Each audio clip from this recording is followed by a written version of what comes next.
Додека некои не можеа заради прелепените стакла да фрлат поглед во внатрешноста на перформансната GTX верзија на купе кросоверот ID5, Купра ништо не криеше.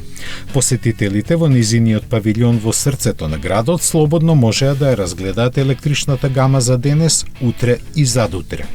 Веќе познатиот Борн ќе се појави на пазарот до крајот на годинава, а концептот Urban Rebel најавува поврела верзија на Volkswageновиот ID Life.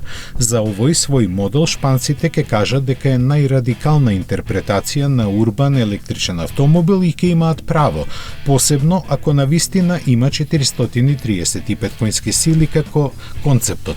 За жал, тоа ќе го дознаеме дури некаде во 2025 година, до кога ќе се чека на него.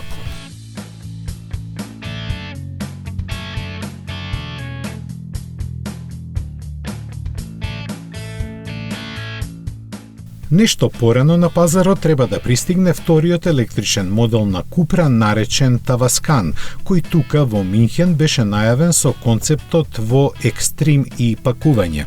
Се разбира, серискиот кросовер ќе биде попитом и поставен на постоечката MEB платформа, што значи дека ќе има карактеристики и перформанси како веќе постоечките модели на групата која ја користат.